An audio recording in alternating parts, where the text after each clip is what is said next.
Welcome, Star Wars fans, to episode 144 of tatooinesons. After years of speculation and hoping, it seems that the Star Wars Rebels sequel we've been waiting for is finally coming. Sort of. We've got the details and a little speculation to throw in. Plus, Star Wars gaming is going open world, and there's some clickbait about Qui Gon Jinn going around.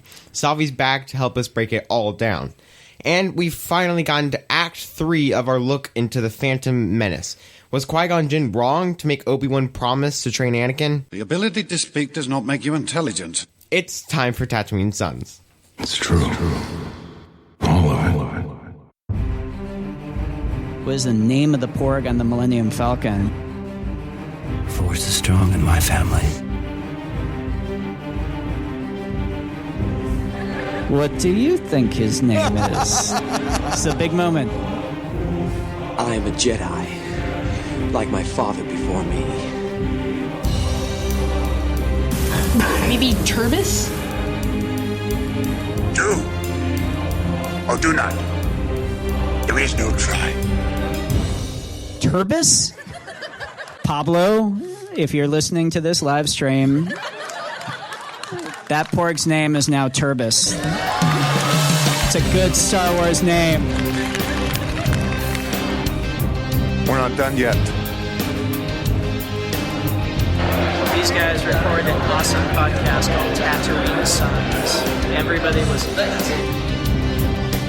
Welcome, Star Wars fans. This is tatooinesons, your weekly look into all things Star Wars from the unique perspective of a father sharing his love for the amazing space fantasy saga with his two sons. I am BB Nate, and I'm joined first by my brother, Samuel the Hutt. To Star Wars fans, thanks for tuning in. And if you're not a Star Wars fan, then you might still be excited to hear that Ubisoft is partnering with Lucasfilm Games. You're just going to go straight to it. Hey, it's cool. I bet you that'll get a lot of people excited. It is exciting. A lot of gamers. Not me. No, but a lot of gamers are going to be excited about that. Well, and probably apprehensive, but... Apprehensive? Ooh, it's a tease. And of course, you can't tell Star Wars without bizarre father figures. So on that note, here's my dad's bow tie Jedi guy. We have a guest again. Again? We've been having a guest every week, but this one's a special guest. I am back for the third time. Yeah, welcome, Yay. Savi. Welcome back. Now, it's not like, Dan Z from Coffee with Kenobi and Pete Fletcher aren't special guests, but this is a different kind of special guest. We're tired this morning. We're recording this segment and hot takes on Friday morning, and then you guys are going to be running out to...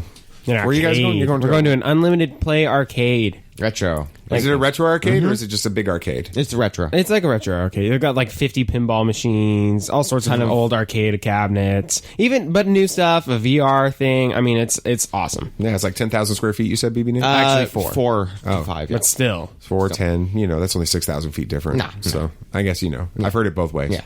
So, but Savi and the three of us, we spent yesterday accomplishing the Grand Slam of Disney World. Savi, why don't you explain what we did yesterday, because that was pretty fun. Okay, that was awesome. So we had already spent like 3 days in Disney several days ago, but we decided to go back, and we did every single park in one day. And it was a lot of walking, but we hit every single park and all the big rides. Yeah, 31,000 steps.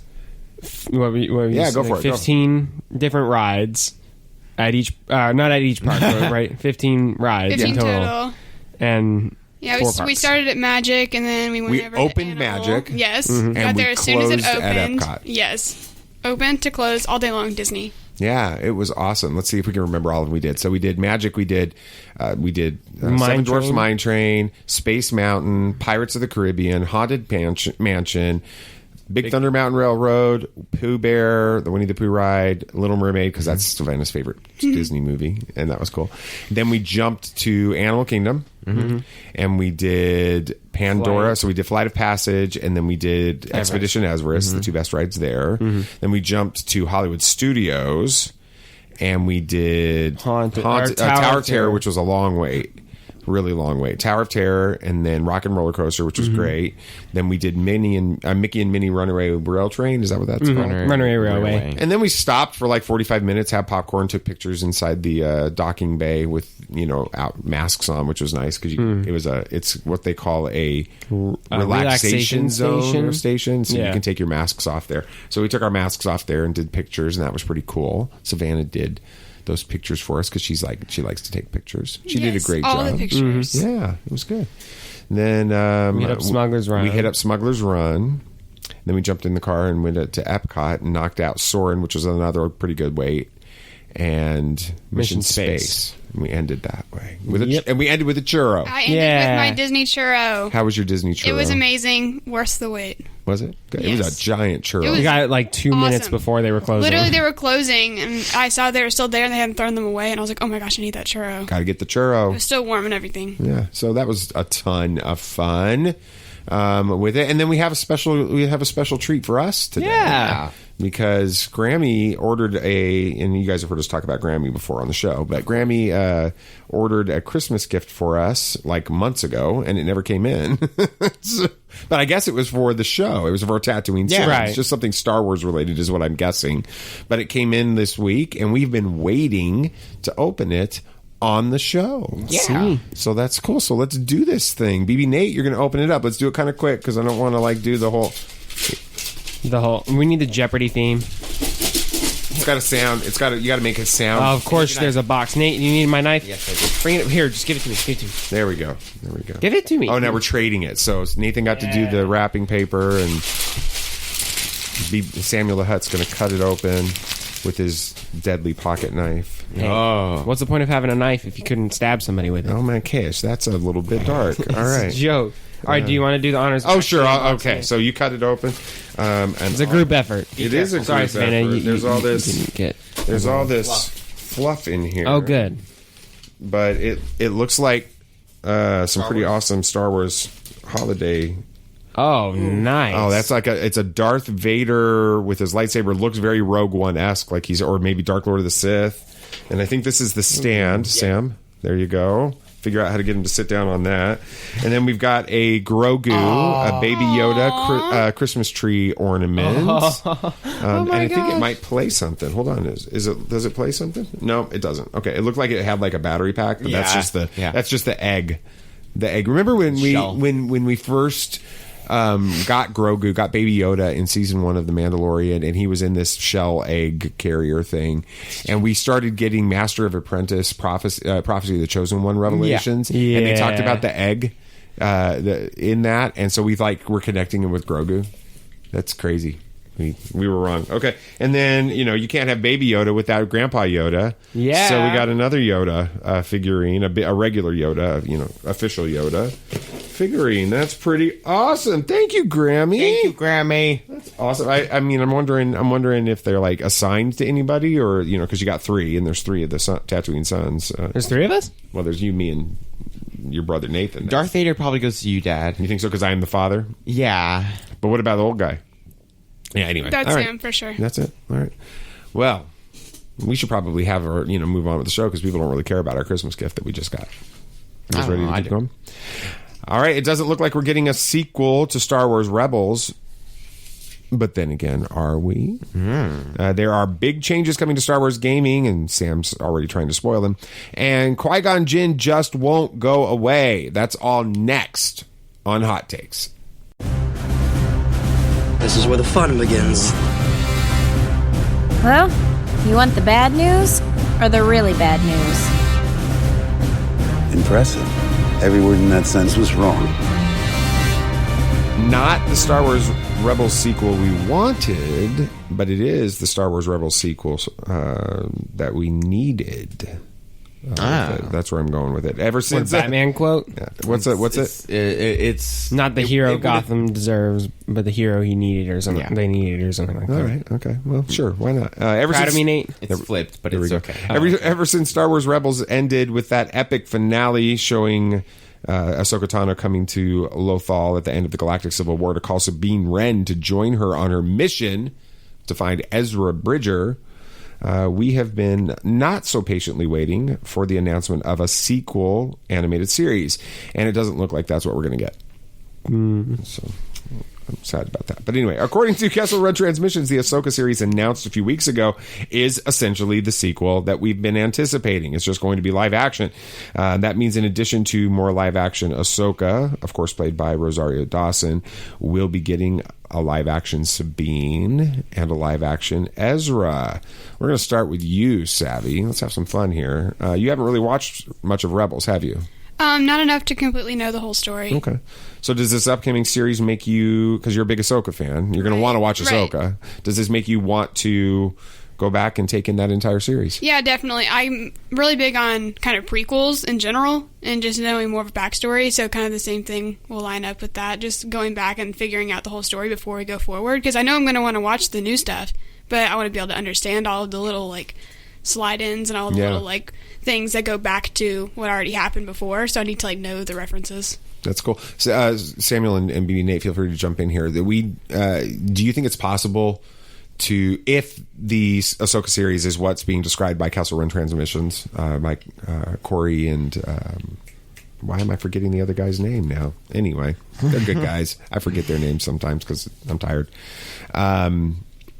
But anyway, if it is this apparent sequel, if we are bringing in Sabine, and they are, which it seems pretty obvious, they were going after Thrawn anyway. So they're going after Thrawn and finding Ezra and all of that. Do you think you can jump in on the Ahsoka series if you're like Savannah and not have seen all of Star Wars Rebels? Do you think you can pick it up? Yeah, I thought about that a little bit, and frankly, my initial reaction would be no. I feel like you're going to have to watch Rebels to understand what's going on, or at least like the last season. But you can't really watch the last season without watching the first three. So it almost seems like you're forced to, but they may be able to handle it in a way to where they give you enough information as you're going along for you to still follow the series, because I guarantee you there are going to be people who are going to watch Ahsoka but haven't seen Rebels, and they're not going to want to go back and watch Rebels. So I'm sure they'll handle it in a good way, but I think it would help a lot if you went and watched Rebels again. And it's on Disney Plus. It's right there. Just go watch it, you know? Like, I think that they're assuming that if you watch Clone Wars and you love the character Ahsoka and are excited for this series, they're assuming if you enjoyed her character in Clone Wars, then you would have watched Rebels because she's in Rebels. So they're probably just going to be going along with the story that they've already planned out. We are not in Dave Filoni's trust tree, so we don't know. But we would be welcome to join, right? Very much. Yeah. Yeah. He would, if Dave knew us, he'd put us in the trust tree. Yes, totally. Sure. Except he does know you guys. I mean, we've got one of the few pictures in existence of Dave Filoni without his hat on. So anyway, but I really do think that they're just going to be, if you don't know what's going on, go watch the other series, and if not, if you want to just see the series as it is, you're more than welcome to. So okay, that's cool. Samuel the Hutt, or let's go BB Nate. I'll start with you. You've been the one most excited about this idea of a Star Wars Rebels sequel. You've been talking about it a lot over the past few years, and you said you were a little disappointed about Luke coming to rescue Baby Yoda at the end of season 2 of The Mandalorian instead of Ezra Bridger. You saw that green lightsaber, and you had just a glimmer of hope for a second. It could be Ezra Bridger. It wasn't with it. So how are you feeling about all of this right now? I'm excited for the Ahsoka series. Of course, we're getting something, but I am still disappointed. I think I always will be, just because, like we said, this is not... Luke was cool. Luke is overused, in my opinion. We've had him used so much in this... It's like every time they don't know what to do with the storyline, they just bring in Luke. Right. Or they bring in Vader or something like that. I don't think that that's what they're trying to do. They were just trying to put in a big character just to drive up attention, which is fine. It's a business. That's what's supposed to happen. But for me, and I think that it would have been really cool to see Ezra, because it would have made more sense. It would have been Ezra's first Padawan. It would have been...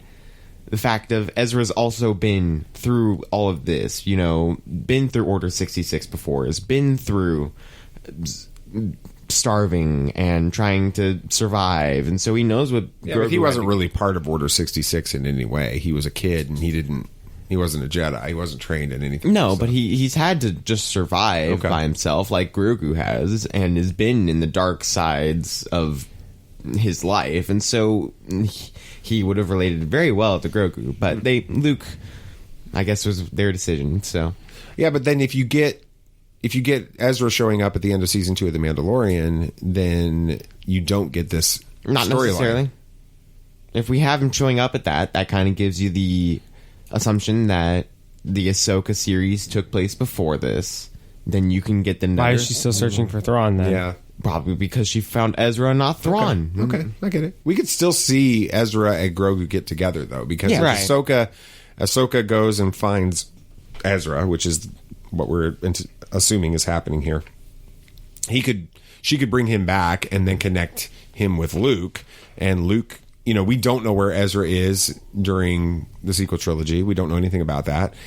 His voice was not heard in the Rise of Skywalker Force moment with all of the past Jedi. Unlike Ahsoka. Her voice was heard. So maybe Ezra and Grogu are off on some adventure. Maybe Ezra becomes the master and Grogu becomes the apprentice. That would be an interesting. That'd be cool. Little Then we have an Ezra show. And no, I'll go for it. Samuel the Hutt, we've been speculating responsibly about possible actors to play Thrawn in this series.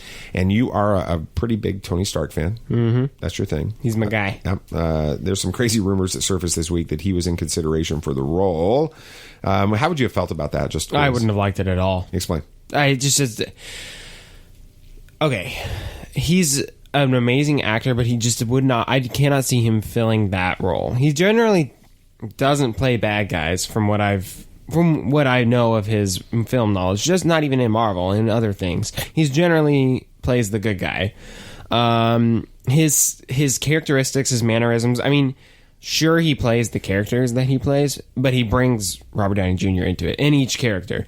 It wouldn't fit Thrawn. He's kind of this nonchalant, kind of off-the-cuff character, and that would not fit the cold, calculating Thrawn.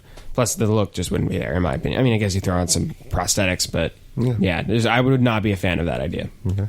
Well, Small Screen UK is now reporting, and we saw some of these reports come in yesterday while we were at the park, and I researched it a little bit this morning, that multiple Lucasfilm sources are confirming that Lars Mikkelsen will be returning. There we go. To transition the character that he played on Rebels into live action, which makes sense. Hey.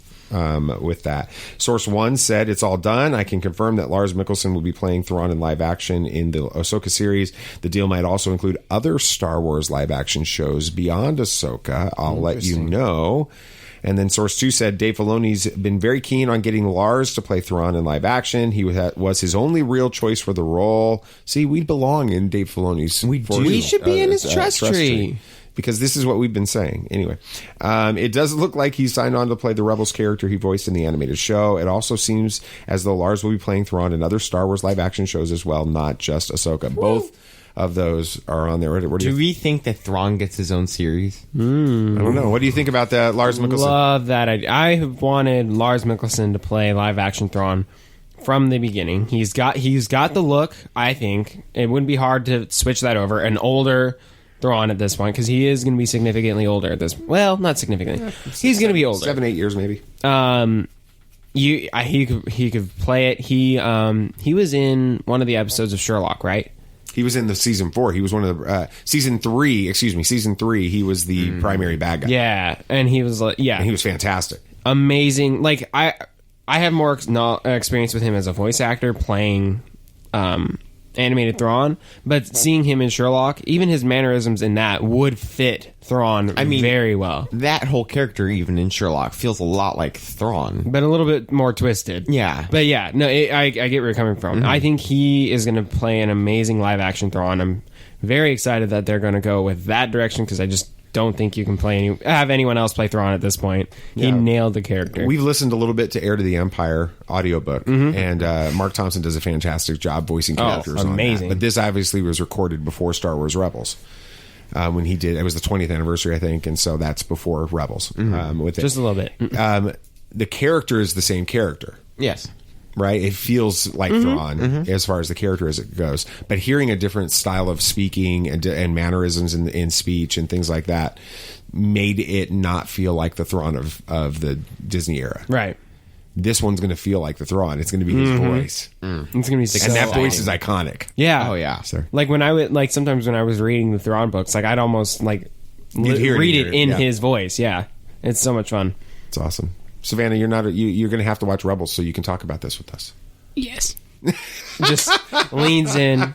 Yes. That's awesome. Let's move on. This is another one that Savannah's probably not going to have a whole lot to talk about, but neither will I. So I'll join you with this. I'm just here. You're just here. And we're all better for it. Oh, thanks. Aww. With it. After some big ups like Jedi Fallen Order and Star Wars Squadron, and downs like Battlefront 2, although I like the campaign. In Star Wars gaming during the Disney era, an old friend has returned to bring balance to the Force. Lucasfilm Gaming is back. Yeah. And all future Star Wars games will fall under their banner and leadership. Woo.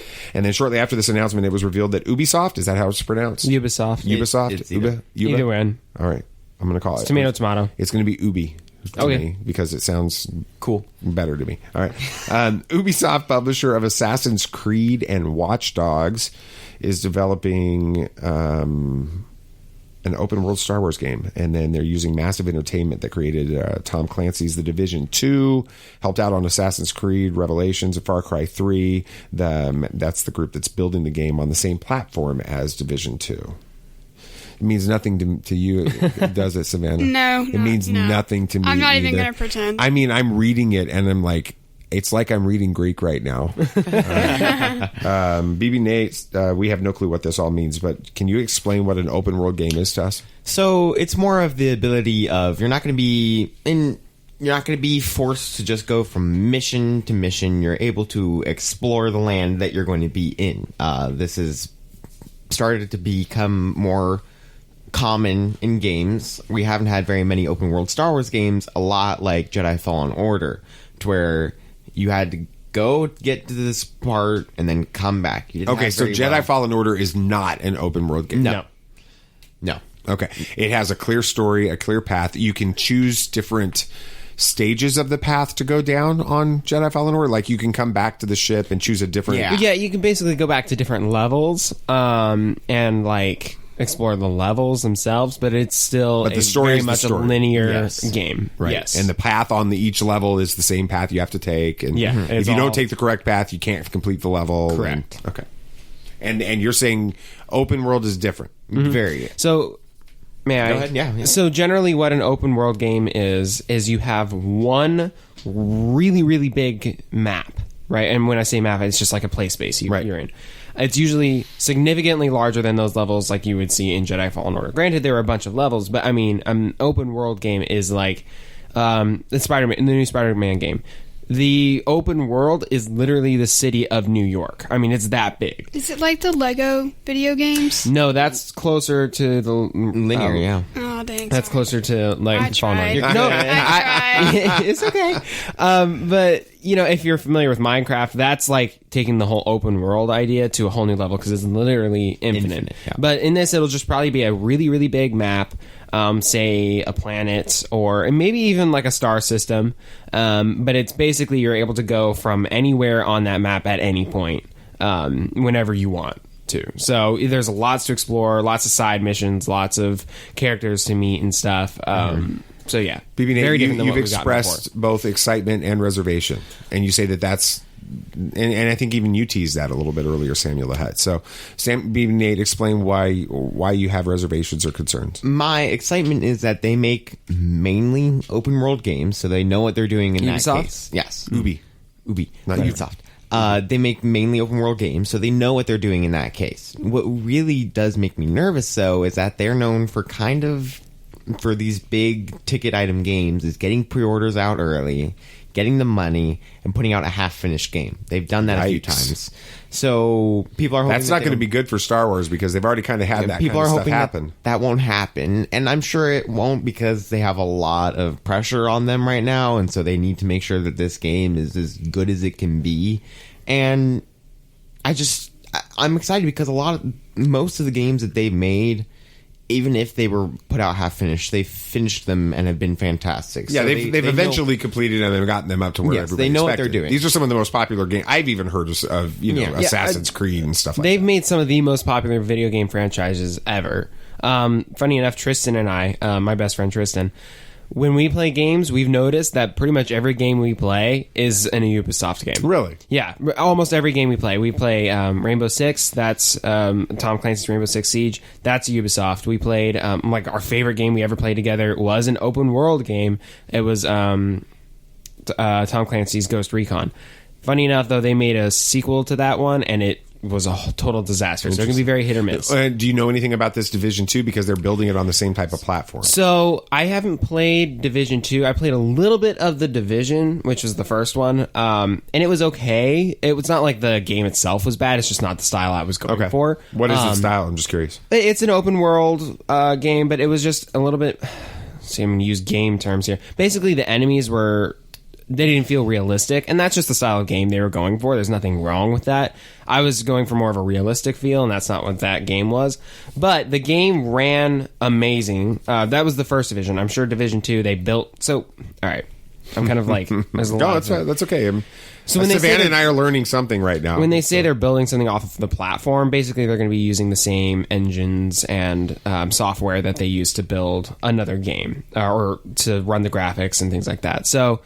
The Division I played, it ran really well, great graphics, had no problems with it, no lag, anything like that. Division 2 is probably going to most likely the same. Going to be advanced, right? It's going to be the same, but a little bit better. So them running a Star Wars game off of that engine or that platform will probably work in their favor because it's a good engine. It can handle a lot of great graphics. Like you'd see snow like falling and like it'd melt on like your clothes. And stuff. Like it was really well done. So them running a Star Wars game off of that platform is going to be good.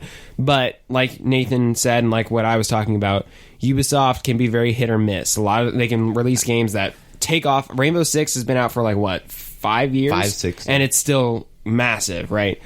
And then you can have that second Ghost Recon game, and it can absolutely flop. And their most recent release, Watch Dogs Legion, was the biggest flop they've ever experienced. Really? Everybody that played it said it's too long and the story is so boring. They're like, they can't have bad story in a Star Wars game. They're like, it's what it's going they're for. like, and the gameplay, it's not good. They're like, everything about it is just not good. So that's what worries me about what's going to happen. I'm curious. They've said that this is going to be a canon story, or yes. How does that work in an open world game? So just because you're able to go anywhere in that map whenever you want, there's still linear story missions. So you can basically avoid the mission as long as you want and do side stuff. But if you want to progress in the story, you have to go to this certain location and start this mission. And at that point, it kind of becomes linear for a little bit. You'll still go around the map to do the mission, but then once that mission's over, it's back to open world, and you can go to the next mission or whatever. Okay. So it's still very easy to have a story in an open world game. It's just a different setting. So is open world going to be the galaxy? That would be really difficult. Plus, it wouldn't feel very open world. It would feel more like Fallen Order because you'd be jumping from planet to planet as opposed to being able to, unless they make each planet really big. Like which is why that'd be cool. That's why I said it could be a star system. I think they could do that, but not a whole galaxy. Savannah, you're not a gamer.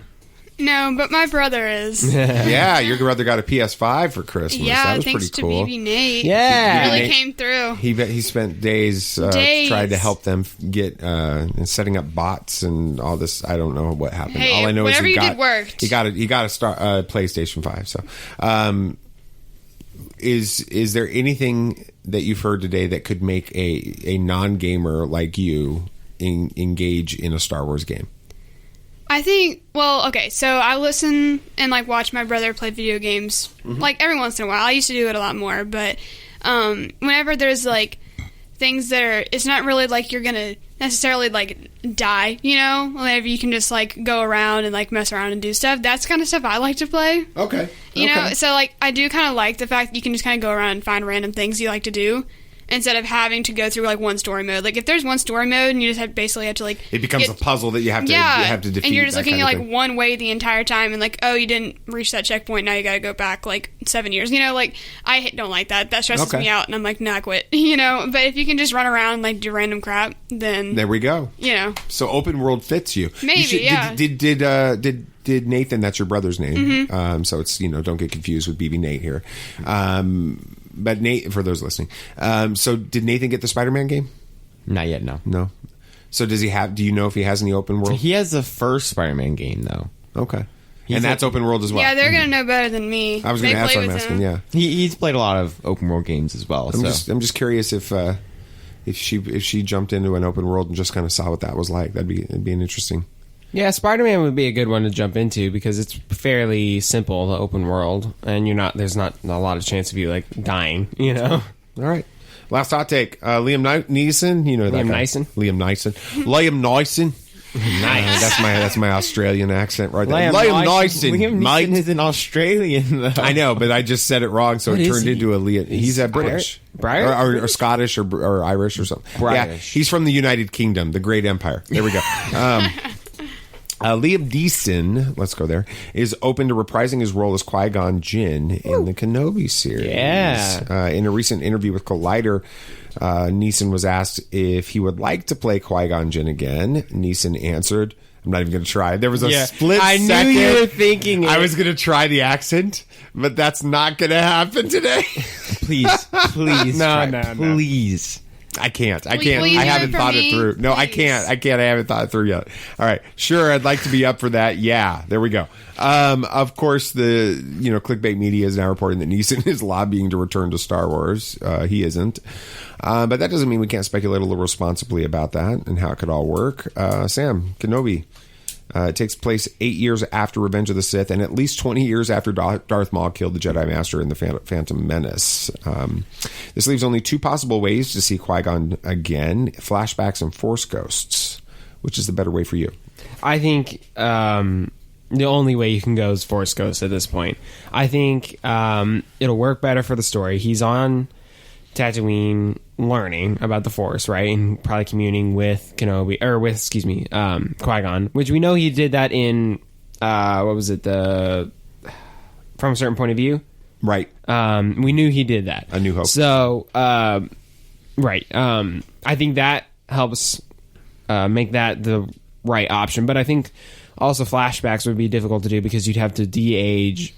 It wouldn't be as difficult to de-age Liam Neeson down to Phantom Menace time. He looked like it's only been 22 years since he played this character. Right, but I think it'd be very difficult to de-age Ewan McGregor all the way back to then. A youth. Right. Yeah. So I think it just makes sense in every way, both story and logistically, to use a Force Ghost. Okay. Savannah, we already know that Anakin or Vader, whichever... I don't know. I'm still curious how they're going to pull that off. But anyway, they're going to be appearing in Kenobi. Would having Qui-Gon Jinn in that series be a good thing, or is it just too much? I think the timeline is going to be very important because you're definitely going to be asking yourself questions the entire time. Like, depending on how they do it, if they do have, like, flashbacks, then you're going to have to be keeping up with that the whole time. But if you have some kind of, like, Force Ghost experience, then you're going to be like, okay, this is just him right now. It's a lot easier to keep up with. But I feel like he shouldn't be, like, that big of a character because you have so many characters already, and he's dead. He's already had his time, he has a story, but he died. I love him. I hope he comes back. He's a great guy. But, like, I don't know. I think they're going to have to be really careful with it because if they have too much of this character, then you're going to be thinking about that way too much when there are other things going on. Yeah, I think they can still... Generally, how we see Force Ghosts in Star Wars is they're not around for much. Right, they're kind of there. That long. They're kind of there for a couple seconds to be like, hey, maybe you shouldn't do this, and then they're gone. But they do get tired and need to sit down on a log. Right. So I think if you have a Force Ghost, Liam Neeson, Force Ghost, Qui-Gon Jinn, I don't think he will be too present. But maybe we'll see more intimate moments with him and Qui-Gon, so he may be around for more. But just due to the nature of him being a Force Ghost, I think you don't have to worry about him overshadowing stuff. Being Nate, Revenge of the Sith ends with Master Yoda telling Obi Wan that more training you need. I tried. It was okay. It was great until the voice crack at the end. Yes. On how to return from the netherworld of the Force. We know this training is from Qui Gon. It was established there. Does this make it more than likely that we see him in Kenobi? Yes. I really do think that. Good conversation. All right. I think that we're going to see Obi-Wan struggling of when this training is going to happen. Probably disappointed that it already hasn't happened yet. Frustrated, wondering why he's there, and then why Kenobi is on Tatooine. Yes. Okay. And then something wrong happens, probably with Vader and Anakin. And since Vader is Anakin, okay, and he gets completely frustrated, and then Qui-Gon shows up and starts giving him his training, and so we might be seeing a lot of Qui-Gon and a lesson each episode. That would be how it goes, and the training of how to be a Force ghost and all that stuff. And I think that's what the most likely version of Qui-Gon Jinn we see. I don't care if we get a bunch of Force ghost training on how to, come back from the netherworld and all that stuff. I want a conversation between Obi-Wan and Qui-Gon on whether or not Anakin Skywalker was the chosen one. Yeah. That would be good. Yeah. Can you imagine like that almost that argument? Yeah, it's like Obi-Wan's like, you screwed up, man. Master, Qui-Gon, this did not go like I wasn't ready. All of that. There's a story there. Yeah. That now that I'm thinking it through, I really want to see that story. It's going to be a good series. I think it's going to be a lot. It'll be different than The Mandalorian, though. It'll be deeper. Very different. I think it'll be so much more Force lore. Yeah. I love it. That's going to be good. I'm down. So this month in January, we're talking about the Phantom Menace. Which is obviously, a good Qui-Gon Jinn and all that. Yeah, he's works out. Important in that movie. He is? Yeah, he's a star. I don't know if you know that, but no, he's a star. Exactly. Savannah, you haven't had a chance to speak into this yet, so tell us what your thoughts are on this. The very first of the saga movies, episodically.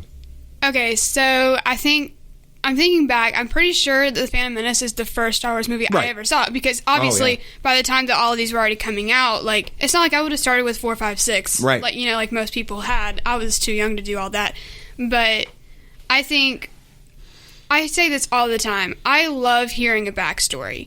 I like seeing. I know it's like what 10 years before Episode 2. Is that right? It is 10 years before Attack of the Clones. Correct. So you have 10 years of gap between that movie and the second one. So, and there's so much stuff that could have happened, but that doesn't really matter because you have the beginning. And you have, like, all the relationships that build between, Obi-Wan and Anakin and Padme, all of these things. Like, you see all of these different formations happen. You see the background between Anakin and his mom. That's a pretty big deal in the second episode.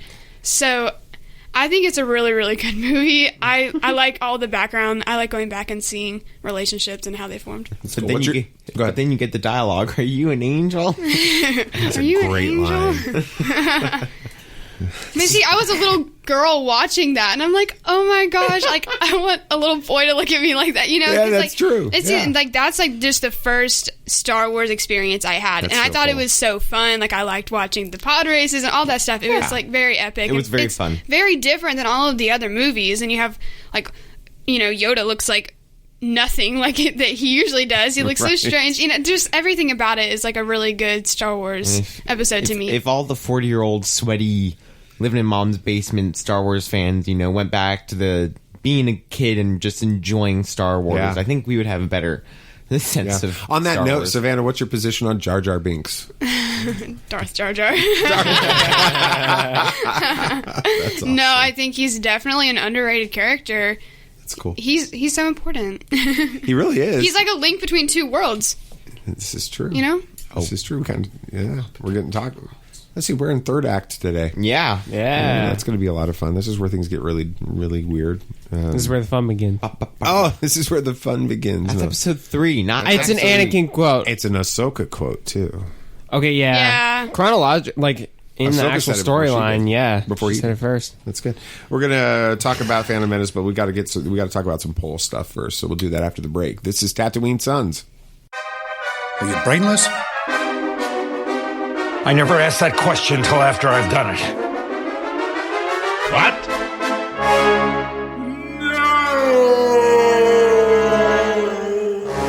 All right. That was fun. Yeah. Good to have your girlfriend back on the show. Always. She's awesome. Yeah. Good answer. Thank you. If you don't say that, then she's not your girlfriend anymore. Right.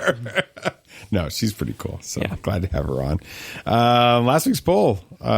Did Qui Gon Jinn always know that Padme was Queen Amidala? What did you guys think again? I said absolutely. Yeah, absolutely. Yeah, that one ran away with it. We had 10% say not a chance. 14.3% said from a certain point of view, and 7. I don't think this has ever happened this much. Nope.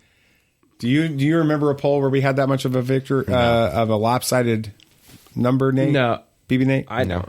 Yeah, absolutely got 75.7%. That's a lot. That's unreal. So that was very awesome. cool. Very cool. Did you forget to put this one up as well, or did you actually? No, I put it up. I put it up. Not a lot of comments on it, so I didn't bring any comments out. So come on, people. You know, everybody's kind of well. It's hard to comment when 75% of the people have made their comment. When they said absolutely, that Fair was enough. their comment. So this week's poll, we're going to continue to talk about Qui-Gon. He's kind of a cool character now that he was really two-dimensional. Just sort of a really basic character in the Phantom Menace, right? But because of Rebels and Master and Apprentice and Dooku Jedi Lost and what we're seeing now with some of the and he was in some comics and such. He's a much more fun character to talk about now, and so he's we keep gravitating towards him. This week's poll is going to be about what our main conversation is for the main topic this week. Was Qui-Gon Jinn wrong to ask Obi Wan to train Anakin? We're going to have yes, no, and then from a certain point of view again, and then other. So before we get into the conversation, what's your initial thoughts on that, guys? So let's start with you, BB Nate. No. You don't think it was wrong? No. That's all you're going to say? You're going to save it for the main... Of course. Save it for the podcast. We say that every week. I think it was. Really? Mm-hmm. Okay. I think Obi-Wan was too young. He could have left Anakin in the order, but I don't think he should have tasked Obi-Wan to it. Okay. All right. Well, we'll talk about it here in just a second. Mm-hmm. As we reach the third act of The Phantom Menace, things are about to get very bad for our heroes. It appears Padme will be captured again. You okay over there? You going to bump your mic? I'm good. You all right? Did you get a concussion from the mic, BB Nate? No, my headphones are weird, so I was readjusting them. And you readjusted them straight into a microphone? I did. Nice. All of our listeners are going to be thrilled with that, BB Nate. You know, I'm here for that. It's like a Looney Tunes episode, but audio only. So there we go. There we go. You get it 2 times. Can I start the intro to the next segment again? I can do it again if you want. No, I'd rather you not. Right. It appears that Padme will be captured again. The Gungan shields are breached, and the attack on the droid control ship seems hopeless.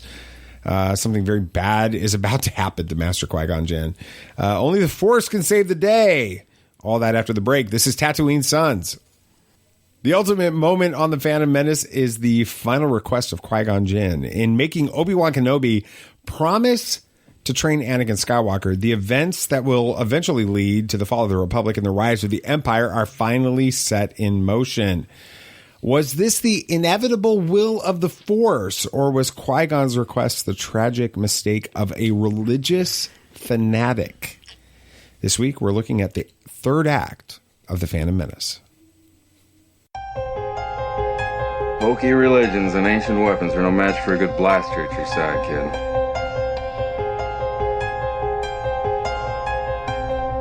Rebellions are built on hope.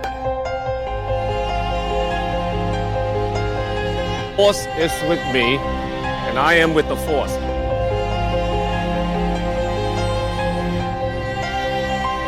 If you live long enough, you see the same eyes in different people. All right.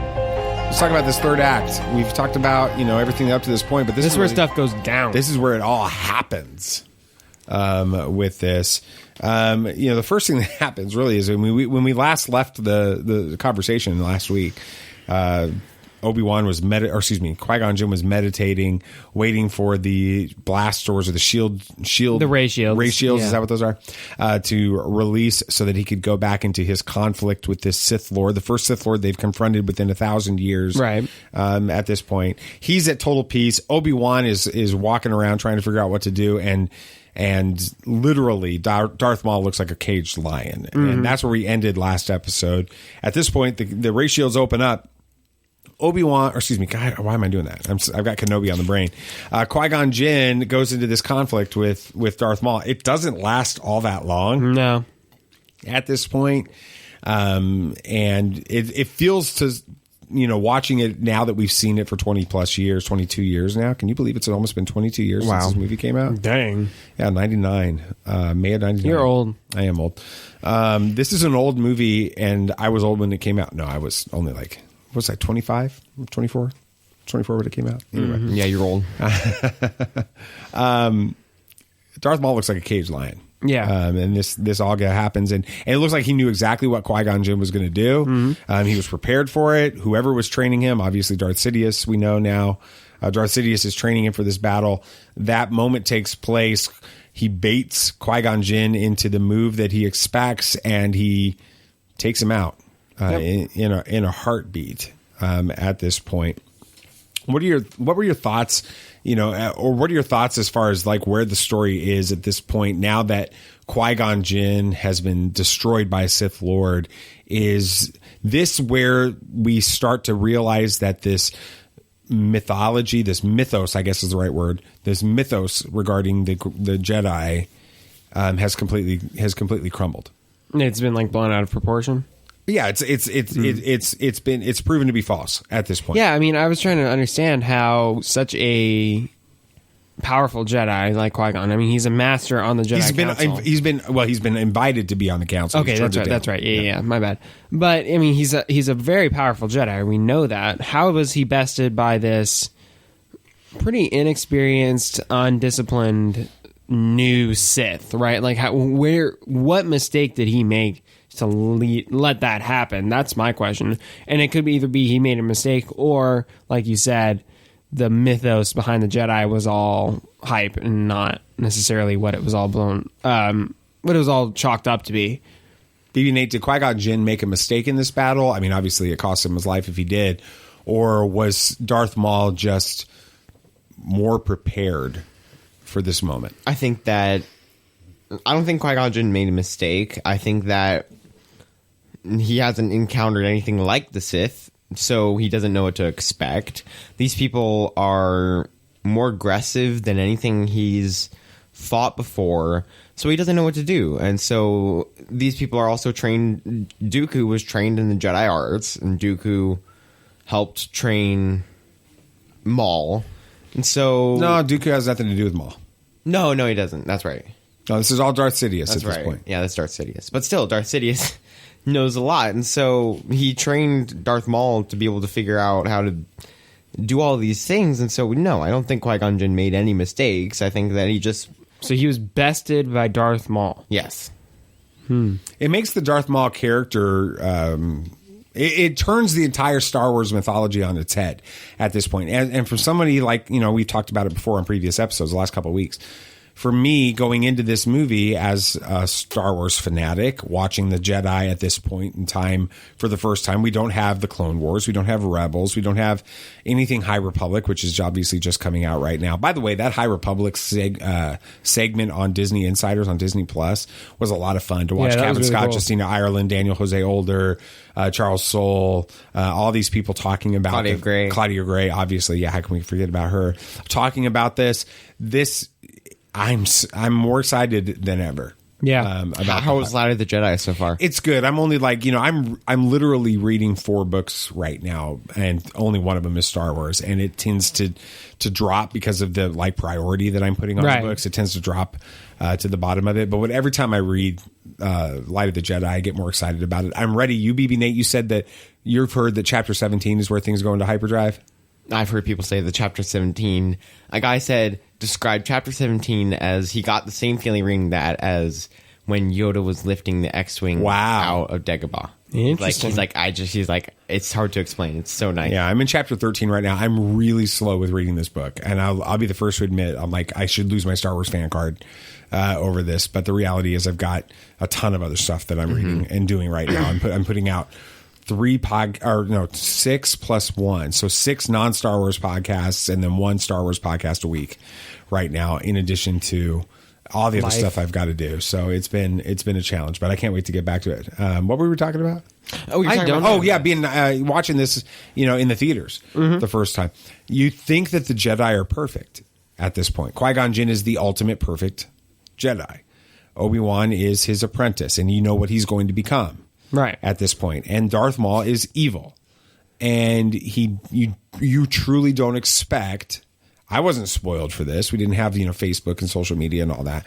I wasn't spoiled. I was shocked that Qui Gon Jinn was bested by Darth Maul with it. And it did. It turned the entire story upside down for me as to where things were going. I assumed that we would see Anakin trained to some extent, brought back to the Jedi, brought into the council, and partially trained by Qui-Gon, and that obviously didn't happen. So, it's a pretty pivotal moment in that. We'll come back to that in a second. But there's a lot more stuff that are going around right now. You're cutting to other scenes, kind of like in a soap opera at this point. What's going on? Yeah, on Naboo, the Gungans are facing the droid army, and at this point the droids have broken through shields, and knowing the Gungans and knowing Jar Jar, they're not the most adept fighters, so they eventually get taken over, and they actually have to retreat and surrender to the droid army just because they're outmatched and outnumbered at this point.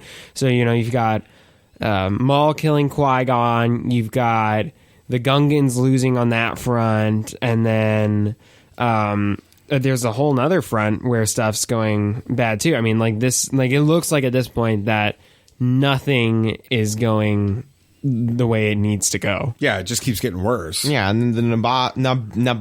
Who are that? Who's that? Is that a new character? Yes. New species? Is that a new planet? The Nabaa Space Force is losing ships, unable to penetrate the droid control ship's defenses. So everything is going wrong. Like, nothing. Qui-Gon's dead. They're losing the battle on Naboo. They're losing the battle above Naboo. So this is the bad part. How are they gonna win this? And then Obi-Wan decides that he's freaking angry right now, and so he resumes the fight with Maul. Yeah, but he does it out of the wrong emotion. He is doing it out of anger. Is he giving into some dark side tendencies at this point? It seems like it. I think that it shows that the Jedi Order is wrong. Explain. I'm curious about this. I'm kind of going a little bit forward. Is this one of our moments we're waiting for, BB Nate? Is this going to be a BB Nate moment? Don't let us down, all right? Maybe, but we're going forward. I'm going forward a little bit to the end of the movie, but we see that Obi-Wan does beat Maul eventually. Right, we all know that. And we all know that all these Jedi are trained to hold back your emotions. Don't let your emotions guide you. Emotions are bad. That whole time. And so the one time that Obi-Wan uses emotions to fight a battle against the first Sith in 1,000 years, he wins in a few seconds. And so it shows that emotions aren't necessarily bad. And the thing is, all of the Jedi that have won against Sith normally used emotion to help them. I mean, I guess we can say that Anakin Skywalker as Darth Vader used the love for his son. Well, and honestly, Luke Skywalker is in the process of completely defeating Darth Vader out of emotion for the love for his sister and anger and fear. Yeah. So emotions are not bad. And so I think the Jedi Order was wrong in that sense. This is, you can't give in to them too much. You can't let them control you. If you control your emotions, not emotions are terrible in all sense. Use your emotions in certain areas, but learn how to control them instead of just not using them, period. So, yeah. And then, you've got Obi-Wan, right? He's fighting back, like Nate said, and he's actually it looks like he's Well, no. He looks like he's winning for a second, and then it doesn't work out, and he gets like stuck in the ventilation shaft or whatever. Which I can't remember why. This is totally random, but like, where is that place located on Naboo? I remember like there's something significant. They're at the palace of some sort. I don't know if there's anything significant about it. Anyway, that was totally random. But there's that fight going on. But then Anakin decides to try and help out a bit on the fight above Naboo, right? So he's in his little ship and he does, the whole let's try spinning. That's a good trick or whatever. Now this is pod racing. Now this is pod. Right. So, but then he eventually, none of that works and he crash lands. Does he say that there? Mm-hmm. Yeah. That's where he says it? Mm-hmm. Yeah. That's interesting. And he crashes inside that big control ship, the croissant looking thing. And he's like trying to figure out what to do, and in classic young Anakin style, he's just pressing buttons, and all of a sudden he blows up the main It's like reactor. every kid playing a video game. It's like UBB Nate at Secrets. What was the name of the Secrets of the it was Secrets of the Empire. Secrets of the Empire virtual reality the Void experience at the Void. And we were like stuck in this one thing trying to get this door open, and BB Nate just starts shooting at the blaster at the panel. He just shoots the panel, and next thing you know, it opens up. So that's kind of that situation, right? So he blows up the main reactor core, and then eventually gets the ship going and flies out of the control ship just in time, right? So you've got Obi Wan fighting, and Anakin's kind of changing or fixing stuff on that front, and then next thing we know is that Obi-Wan actually does kill Maul. He jumps out of the thing. We think he kills Maul. Well, okay. He defeats Maul in this story. I remember what I was thinking. It was actually from a meme. Basically, that reactor shaft, everyone's confused, right? Because Obi-Wan, he had the low ground, right? How did he win that fight? So apparently, if I remember correctly, the palace or whatever was located in the southern hemisphere. So if you actually flip it upside down, he actually had the high ground in that moment. So when he couldn't lose because he still always had the high ground. Anyway, that's how he was able to defeat I think Maul. he's just a superior Jedi. He can win from the low ground and the high ground. I think he's the king of the low ground. I mean, he's like, it's over and can I have the high ground? He does a flip above him. And then, that's true. That's true. That's but yeah. So stuff's starting to turn around. Yeah. It's you're joking about Anakin, and he's just like pressing buttons and shooting stuff and taking this out. Is this a poor man's Death Star moment? Is that what this is intended to be? Yes. Totally. Yeah, he hits the one weak spot with the torpedoes and then flies out right before it explodes, like Death Star 2. Let's be honest. Okay, let's qualify this next statement with the confession that we love Star Wars. Everybody knows we love Star Wars. Wait, we do? We're not dark side. We're not some of these other YouTubers that their love is expressed through hatred. Cough, cough, Mike Zero. Cough, cough. Well, no, his isn't through hatred. He's just a fraud. But anyway, you know the ones I'm talking about that are. Let's not go name calling. Exactly. I mean, I've got 5 names in my head right now. I'm not going to say. Oh, I don't have. But having said that, can we just acknowledge that George Lucas is a one-trick pony in some of these storylines? Oh, yeah. And that's fine. I don't care. I love Star Wars. I love the Phantom Menace. I love all of them. And J.J. Abrams seems to give homage to that by saying, well, we don't have a Death Star, but we'll make Starkiller Base. Right. And then episode 9, we'll just make a bunch of mini Death Stars. Yeah. It's like the same story over and over and over again. And that's fine. It's okay. It doesn't have to be. But you're not wrong. It's true, though, with it. That's why we love Star Wars. So, yeah, it's a lot of fun. That moment where Anakin takes out the control ship. One control ship. It is a fatal flaw. Let's just be honest. Oh, yeah. They really didn't design this very well. You got an entire army of droids, battle droids on the surface of Naboo waging an invasion, and it's controlled by one switch basically up in space. They take out that, and it's like it wouldn't really. They didn't need the entire battle. They could have just sent the Republic out there with some fighters or some destroyers or whatever they have, frigates or whatever. Yeah, they could just take them out there and blow up that ship, and this whole thing would have been over. At this point. Thank God they didn't. So, yeah. Yeah, I've always been like confused by that. Like, and that's like a trope that you see in so many different movies. Like the whole one thing destroys this entire it shuts down the entire army. I mean, they even did it in the first Avengers, like when Tony flew the nuke up there and it hit the control ship and all the aliens, the Chitauri, died or whatever. I mean, like it's such a cliche movie trope at this point. But they, it would be fun for them to make a Star Wars movie where it looks like that's what's going to happen. But then it doesn't. And then it's just kind of like the First Order, post Exegol or whatever is like, we learned our lesson here, maybe this isn't going to work. Good idea. Well, I mean, they kind of did actually. They did that in Clone Wars. No, they did in Episode 8 because they were like going to use the ground control. They had to. The ships needed like guidance or whatever to get out of the planet, right? And they're like, "Well, shoot the one on the ground," and then that didn't work. Or they blew it up, but then they're like, "Well, just transfer it to my ship." That's in Episode 9. Yeah, right. Episode 9. That's what I meant. Yeah. I mean, but so they kind of figured that out eventually. Yeah, but now in the movie, Padme Amidala captured the Viceroy, Newt Gunray. So it's like they were trying to like trick us again, like what happened with Padme and Sabe earlier in the movie, throughout the movie. But it's like we all know which one's Padme now. Yeah, right. It's weird. This whole final part where they're starting to get back feels super rushed and like, oh my, we need to get this movie done. Yeah, it's like, oh crap, we're already at 1 hour and 54 minutes, kind of like this podcast. We're already at 47 minutes or 58 minutes or whatever it is, and we're like, oh wait, we were supposed to do an hour, so let's tie this thing up. Let's get to the main topic. The main point of the topic, though.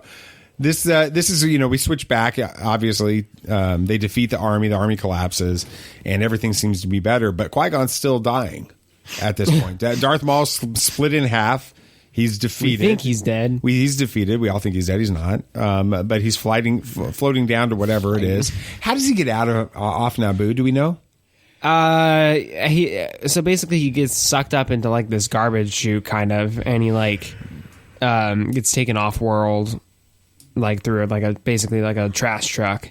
So he's dumped on some trash planet? Right, that's where Savage finds him. Remember he made that's why a spider body trash. Yeah, body. I knew he used the pieces to build it, but I couldn't figure out what it was. Yeah. Qui-Gon's dying, and obviously it's this emotional moment. Obi Wan comes up and he's embracing his master, and this is where Qui-Gon Jinn makes Obi Wan promise to take Anakin Skywalker as his Padawan.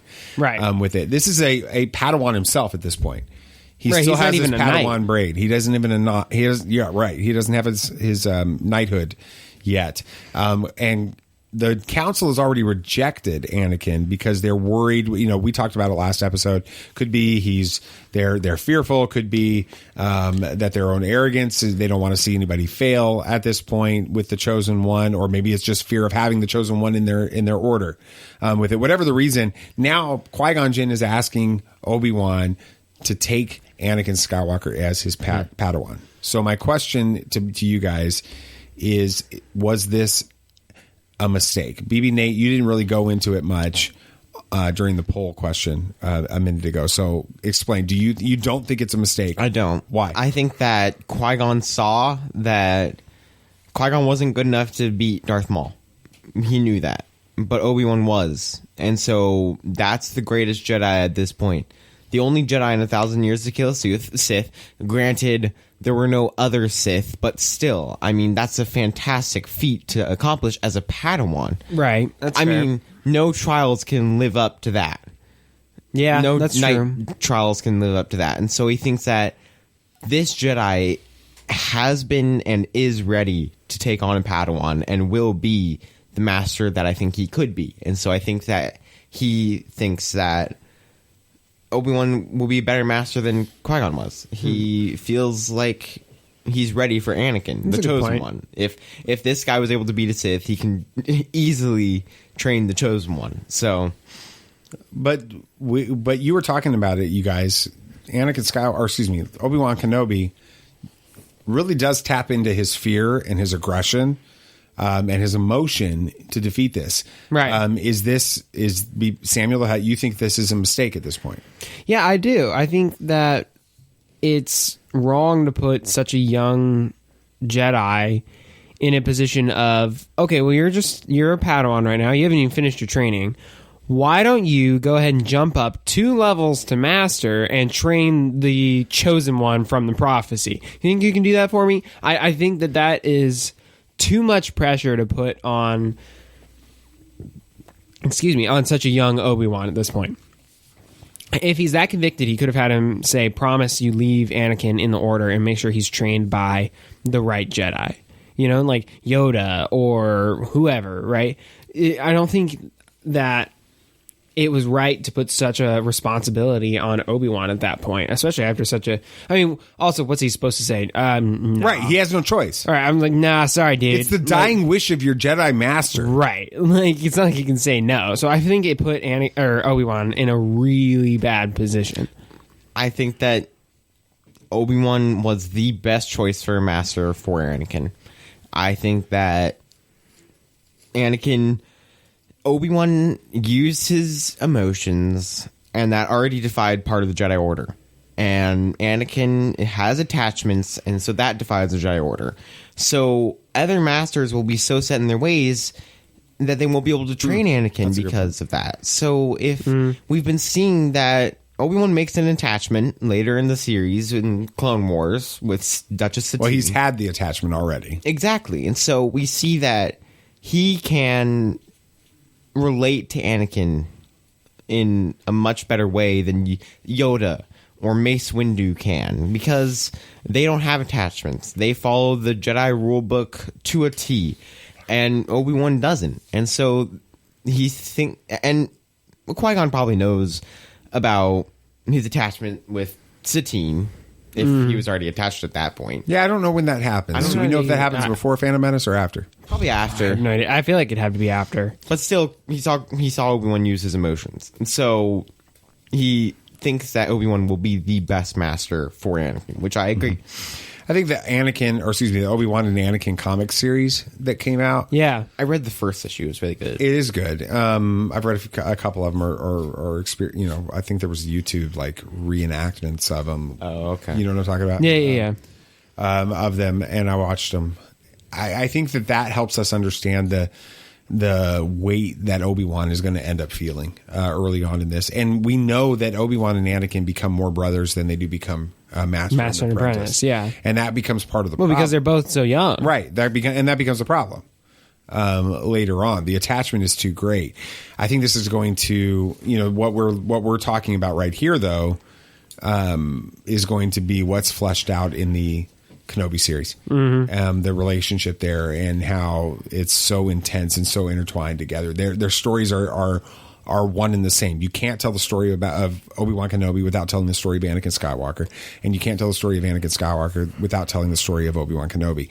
And this moment happens right here because Qui Gon Jinn apparently, I like the idea that you mentioned, BB Nate, thinks that there's something there. Thinks that there's a reason that Obi-Wan can train him, not just I'm desperate to see this kid trained with it. I like that headcanon, if nothing more, with it. That's awesome. Next week, we're going to talk about the implications. This series has, this film, beyond all other films, in my opinion, outside of the original trilogy, has greater implications for the Star Wars saga and what's happened in Clone Wars, what's happened in Rebels, what's going to happen in Kenobi, all of these things. I think it has more of an impact on the greater Star Wars story than anything else. And it's going to have to do with two characters, Qui-Gon Jinn and Darth Maul. And those two stories are the stories that are continuing to be told, and people love them. And so I can't wait to talk about that and much more next week as we talk about the implications of the Phantom Menace. But before then, is there anything else you guys want to talk about? Anything else? So Obi-Wan Kenobi set photos have come out. It's just some aerial shots, and it shows a massive alien planet set. It looks like this whole... It looks like Tatooine. Town. Oh, it's totally Tatooine, but it looks like this town. You've got that looks like Tatooine? Yeah. I think so. I don't think that's Tatooine. I don't know what set you're looking at, man. I don't think that is Tatooine. The photo that you sent me, Dad? Yeah. It's all like Adobe, and that's not Tatooine. It's totally Tatooine. That is not Tatooine. So BB Nate, if it's not Tatooine, is he going off planet? I think so. That defies his mission of staying on Tatooine to watch Luke. It'll be interesting to see. Unless Luke goes off planet. I mean, yeah. I'm sure that could work. That'd be cool. Go on a trip with Owen. Yeah, he goes on a little field trip. Maybe he goes on a field trip for school. There you go. That'd be kind of cool. All right. Twin Sons Academy. Nate. Who's next? That's not Tatooine. Disney executives give sneak peek into Star Wars Galactic Star Cruiser hotel rooms. Cabins. Yeah, I'm going to just going to go ahead and say it. I'm going to go on record. There's no way that we're all staying in the same room. No. If we ever go to that thing. Those extra beds. They're not even twins. They're like for 5-year-olds. Yeah, they're tiny. I don't understand this. And this is me being light side right now. I'm just confused at how you can't stay with more than 2 adults in a room. They better be sleeping in the same bed. So I'm not sure how they're going to get away with they're going to have... Are all the rooms going to be designed like that? No. Oh, my gosh. There's like 5 different types of... Like if they have a double queen room... They'll have a double queen. They'll have that kind. They'll have a queen and a twin. And they'll have like a couple others, like a king and a queen. Well, if they want us to check out one of the ones for more adult-sized children... then we'll be more than happy to help them with that. Exactly. Did you guys see the comment? Somebody broke down the symbol for Saw Gerrera's Rebels, and obviously we've got Sabine with the Phoenix Squadron insignia that she paints, and how those two basically are combined and become the Rebel insignia. Yeah. Do you think that that's accurate? It looks accurate. I mean, obviously it's a retcon, but do you like that idea? Yeah, I like it. I think it looks neat. What do you think, BB Nate? I think that the idea, because the Rebel crew, Phoenix Squadron, did start the rebellion. Well, they were part of the rebellion. More or less. And Saw Gerrera, I mean, he was I thought he was shunned, though. The first. Yeah, it's like they came together in the Rebel Alliance, and then, we know that in Rogue One that there was a relationship with Saw, but had been broken. Right. At this point. So maybe the Rebel Alliance was he was part of founding the Rebel Alliance. We'll learn this somewhere. Maybe in the Cassian series. With this, and then that'd be kind of cool if we saw Saw Gerrera and Mon Mothma in the same room. Dang! All right, I'm all up for that. Founding the Rebel Alliance, and that's where they come up with the Rebel insignia and stuff like that. And then Saw just is too much of a terrorist, and they have to break off. He's too extreme. Yeah, that'd be kind of cool. Interesting. All right, well, that's going to do it for this week. Make sure you check out our website or all of our link that's in all of our stuff on our socials and everything. You can go to www.tatooinesons.com. You can go to flow.page /tatooinesons, get all the links to our socials and our TeePublic store and get mugs and shirts and all the Boba Fett stuff. Grogu. Porg stuff. We're selling more Porg stuff than we are anything else. Where's Ezra Bridger shirts? That's good. Where's get Ezra Boba Fett stuff. Well, everybody's selling, Boba Fett's overrated. Shut up. So anyway, that's going to be a lot of fun. So anything else, you guys want to say before we sign off? Just thank you for listening to the podcast, making it all the way. Right. I mean, we had a pretty okay guest on this one. But, she was awesome. No. But it was a great podcast, and thank you. So thanks for sticking with our craziness and mess ups, but... Yeah, I mean, thanks for putting up with our weirdness. We are not a normal podcast, that's for sure. We're also not the best out there, so we're not even entirely sure why you're listening to us. I don't know if that's true. Thank you for doing it anyway. We have a lot of fun doing it, and we're glad that y'all have fun listening to us have fun with it. So next week it's going to be Adam Lance Garcia. We love having Adam on there. I'm really curious to get his thoughts, just as his brief thoughts on the Phantom Menace. We're going to talk about hot takes with him, but the Phantom Menace is going to be fun. Yeah, because he's a Legends fan. He was a Star. I'm excited to hear his thoughts on High Republic, because I'm sure that he's getting all over that. I don't know. I haven't seen anything on social media about that, but I will admittedly, with 7 podcast episodes edited every single week, Twitter has become less of not a priority. So I haven't seen him a lot. So we'll have to see. Yeah. So, all right. Anything else you guys want to say? May the Force be with you. May the Force be with you. May the Force be with you always. This party's over. I like that Wookiee. Don't get technical with me. Joy, please. Yep, yep.